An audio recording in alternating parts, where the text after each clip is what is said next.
In the summer of 1953, a world that had been frozen in silence and brutal oppression for nearly 20 years suddenly exploded into a firestorm of defiance. In the remote ice-choked city of Norilsk, deep north of the Arctic Circle, thousands of political prisoners, veterans, and intellectuals incarcerated within the Gulag special camp system rose up against their Soviet captors. For months, they controlled vast sections of the city, establishing their own self-governing republic, their own laws, and their own desperate, fragile way of life. It was a republic of the damned, a place where the most oppressed and most forgotten people in the Soviet Union, stripped of their freedom and dignity, found their voice and their courage. But the Norilsk Uprising was far more than just a prison riot. It was a profound challenge to the very foundation of the totalitarian Soviet system, a challenge that would have profound and unexpected consequences for the future of the entire country. Today, we are exploring the harrowing mystery of the Norilsk Uprising, the audacious revolt in the heart of the Arctic Gulag, and its forgotten legacy, a testament to the indomitable human spirit that refuses to be extinguished even in the face of unimaginable terror. The frozen hell of Norilsk.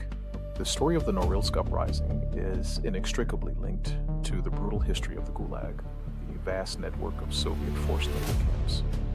It began in the mid-1930s, when the Soviet Union, under Joseph Stalin, embarked on an ambitious and ruthless industrialization drive. That they needed vast quantities of nickel, copper, and other precious metals to fuel their military and industrial expansion.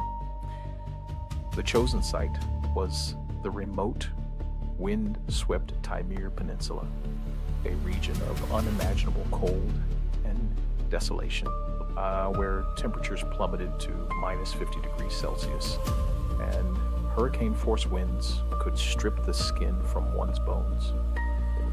Here, hundreds of thousands of prisoners deemed enemies of the people, political dissidents, intellectuals, religious figures, and even ordinary citizens accused of minor infractions were forced to build the city of Norilsk and its surrounding camp system from scratch.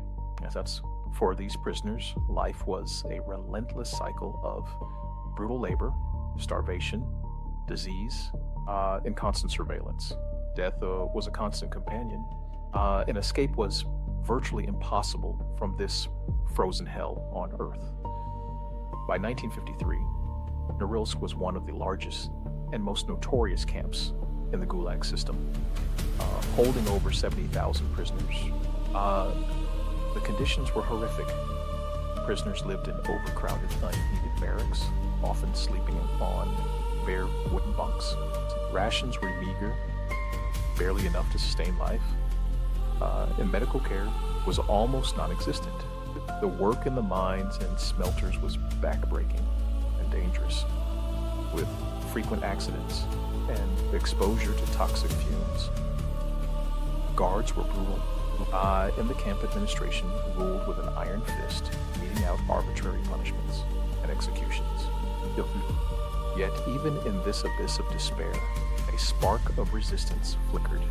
The prisoners, many of whom were highly educated or had military experience from World War II, began to form clandestine networks, sharing news, organizing mutual aid, and secretly planning for a day when they might reclaim their freedom.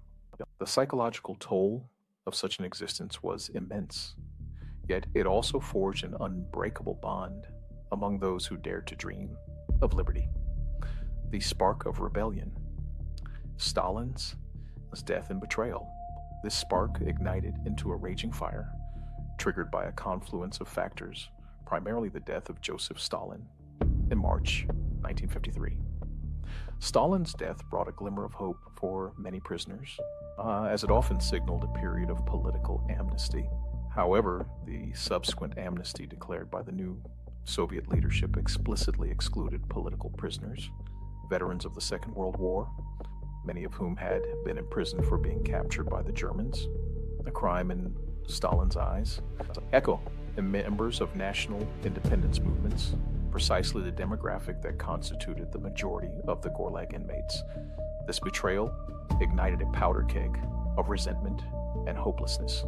These prisoners, many with military training and political experience, began to organize in secret, forming clandestine networks of resistance within the camp walls, preparing for a confrontation they knew was inevitable.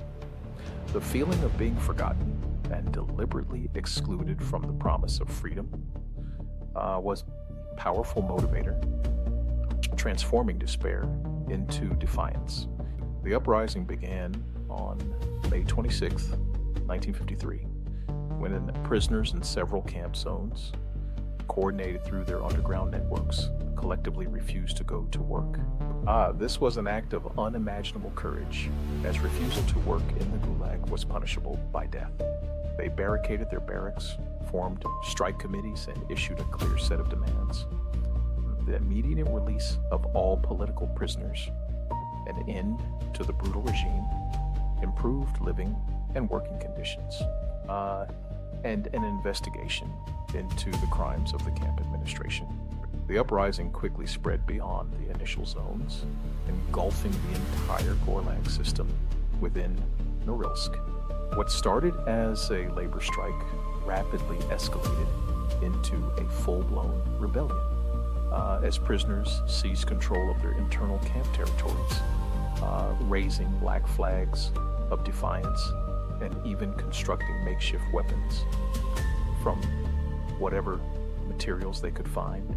The air, usually filled with groans of suffering, now echoed with defiant songs and speeches, a symphony of resistance against tyranny. The Norilsk Republic, a brief taste of freedom. For an astonishing 69 days, the Norilsk Republic was a reality. The prisoners, demonstrating remarkable ingenuity and resilience, established their own internal governance. They organized their own food distribution, set up makeshift hospitals staffed by imprisoned doctors, and even created cultural centers where poetry, music, and political discussions flourished. They published their own underground newspaper, ironically titled The Truth of Gulag, which bravely called for the abolition of the entire Gulag system and the restoration of fundamental human rights in the Soviet Union. This period was a remarkable display of human courage and the indomitable spirit of freedom, a testament to the fact that even in the most extreme conditions of totalitarian oppression, the human spirit cannot be entirely broken. The uprising was not just about survival, it was about reclaiming humanity and dignity, about proving that even the most downtrodden could stand tall against tyranny, creating a microcosm of the free society they yearned for. However, the Soviet government, reeling from this unprecedented challenge to its authority, was determined to crush the uprising by any means necessary. They initially attempted negotiations, sending high-ranking officials to the camps. But these were largely a delaying tactic. Behind the scenes, thousands of heavily armed troops, tanks, and secret police, MVD and KGB units were mobilized. The final assault began in August 1953. Using overwhelming force, the Soviet military systematically dismantled the Norilsk Republic, zone by zone. The suppression was brutal and bloody, with hundreds of prisoners killed and thousands more wounded. The leaders of the uprising were summarily executed or sentenced to even longer terms in harsher special camps, often in solitary confinement. The official Soviet narrative, of course, painted the uprising as a minor disturbance instigated by bandits and counter-revolutionaries, completely obscuring the scale and significance of the rebellion, attempting to erase it from history and prevented its memory from inspiring further dissent. a legacy of defiance and change. The Norilsk Uprising, despite its violent suppression, was a pivotal moment in the history of the Soviet Union and the Gulag system. It was the first major organized challenge to the forced labor system after Stalin's death. And its reverberations were felt throughout the entire Gulag. It forced the Soviet leadership, particularly Nikita Khrushchev, to confront the inherent instability and moral bankruptcy of the Gulag system. The uprising, along with others that followed, such as the Vorkuta Uprising and the Kengir Uprising, played a crucial role in accelerating the process of de-Stalinization and the eventual dismantling of the Gulag system in the late 1950s. It demonstrated that even the most terrorized populations could and would resist, making the continued operation of such vast forced labor camps politically and economically unsustainable. The sacrifices made in Norilsk paved the way for a slight but significant thaw in the Soviet Union, proving that even in the darkest corners, the fight for freedom could ignite change and reshape the destiny of a nation. Imagine what else we've lost. If one secret uprising, hidden from the world for decades, could contain a record of such groundbreaking human courage, profound political resistance, and tragic human loss, how many other impossible stories, how many other acts of defiance were concealed in the vastness of the Soviet Union? We are looking at a world where the people of the past, despite unimaginable odds, were on the verge of a social and political revolution, only for it to be brutally suppressed, its memory erased from official history. But the Norilsk Uprising reminds us that history is not always written by the victors, and that the seeds of freedom can sprout even in the most barren and brutal of lands. It forces us to question the narratives we are given and to seek out the hidden truths that challenge our understanding of power and resistance, revealing the true cost of totalitarian control, the enduring echoes of resistance.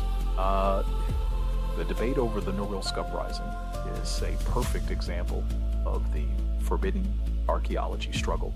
Though applied to recent history, it is a clash between the established, sanitized academic narratives of Soviet history, which often downplay or ignore such acts of resistance, and independent researchers, historians, and former prisoners who are willing to look at anomalies, challenge the official story, and bring to light the suppressed truths.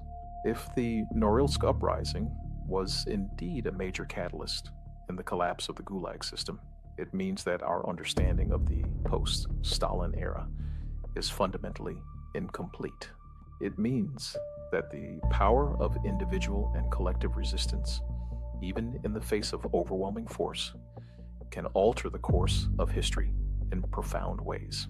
It means that we aren't the first to fight for our freedom, and that the echoes of their struggle still resonate today, urging us to remember and to learn from their sacrifice, ensuring that their courage was not in vain. As we look at the rusting ruins of the Gulag camp system, the stark monuments to its victims, and the modern industrial city of Norilsk, we are looking at more than just the relics of a bygone era. We are looking at a mirror of our own resilience, a monument to the human desire for justice and freedom, no matter the cost. It is a testament to the fact that even in the darkest chapters of human history, the light of resistance can never be fully extinguished. The Norilsk Uprising stands as a silent yet powerful challenge to tyranny, urging us to remember, to question, and to fight for the dignity of every human being. It is a story that was meant to be forgotten, but one that continues to echo through time, a powerful reminder of the human spirit's enduring quest for liberty, a beacon of hope in the face of overwhelming oppression. In our next episode, we're going to look at a mystery that is even more ancient and equally perplexing, found in the heart of the Middle East. A discovery that features massive megalithic stones, some weighing over 1,000 tons, perfectly cut and fitted into a platform that defies modern engineering capabilities. Structures that some say are natural, but others believe are the undeniable ruins of a civilization that vanished before the dawn of time. Join us as we explore the secrets of Baalbek and the impossible stones they might reveal. The truth is waiting, and it's carved in stone, a testament to a lost technology that challenges our understanding of ancient construction. If you want to see the rare declassified photographs, the harrowing eyewitness accounts of survivors, and the detailed historical analyses of the Norilsk Uprising, make sure you check out the full series playlist. We are uncovering a history that was buried for a reason, a past that refuses to stay hidden. Don't let it stay hidden. The truth is rising, and it's a chilling reminder of the power of human resistance against the darkest forces of oppression, promising to change your perception of humanity forever.